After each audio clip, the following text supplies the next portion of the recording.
తెలంగాణలో అత్యధికంగా రంగారెడ్డి జిల్లాలో 2 లక్షల మందికి పైగా రేషన్ బియ్యం పొందుతున్నారని డీసీఎస్ఓ వనజాత తెలిపారు. సెప్టెంబర్ నెలకు 9444 మెట్రిక్ టన్నుల బియ్యం మంజూరయ్యాయని, దాదాపు 6,04,040 యూనిట్లకు లబ్ధి చేకూరిందని వివరించారు. కొత్తగా 46,000 కార్డులు పంపిణీ చేశామని, వారంతా ఈ నెలలో సరుకులు తీసుకోవచ్చన్నారు.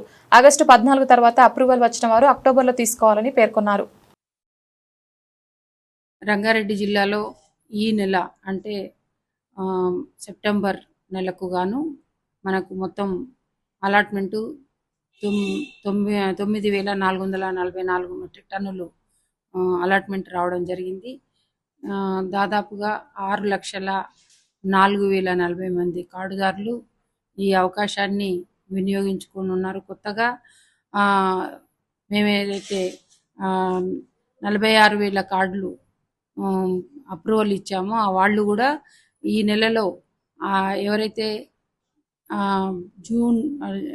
ఆగస్టు నెల 14 లోపల అప్రూవల్ అయిన కార్డుదారులు ఎవరైతే ఉన్నారో వాళ్ళందరికీ కూడా ఈ నెల రేషన్ కార్డుల ద్వారా బియ్యం రావడానికి అవకాశం ఉన్నది.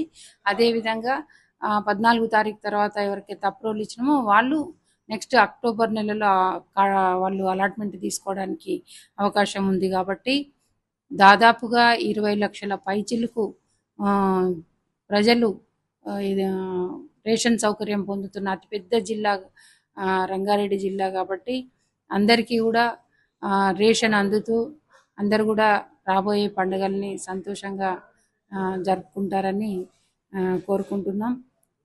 అందరికీ కూడా రేషన్ కార్డులు ఎలాంటి ఆలస్యం లేకుండా జారీ చేయడానికి మేము శాయశక్తులా కృషి చేస్తున్నాం. మా సిబ్బంది అందరూ కూడా ఇందుకు సహకరించి బాగా ఫీల్డ్ లెవెల్లో కానీ ఆఫీస్ లెవెల్లో కానీ చాలా బాగా పనిచేసి అందరు కూడా రేషన్ కార్డు ఎవరైతే అర్హులు ఉన్నారో వాళ్ళందరికీ కూడా రేషన్ కార్డు ఇవ్వడానికి మేము ప్రయత్నం చేస్తున్నాం. దానికి తహసీల్దారులు ఫార్వర్డ్ చేసినవన్నీ కూడా సరూనగర్ ఏఎస్ఓ గారు ఫార్వర్డ్ చేసినవన్నీ కూడా మా దగ్గర నుంచి అప్రూవల్ ఇవ్వడానికి ప్రయత్నం చేస్తున్నాం.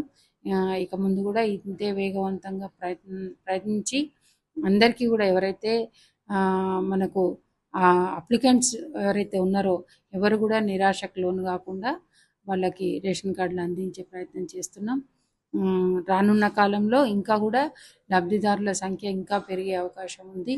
మనకి రేషన్ పరంగా మొత్తం తెలంగాణ రాష్ట్రంలోనే అతిపెద్ద జిల్లాగా హైదరాబాద్ తర్వాత రంగారెడ్డి జిల్లానే ఉంటున్నది. కాబట్టి మీ అందరికీ ఈ విషయం తెలియజేస్తాం.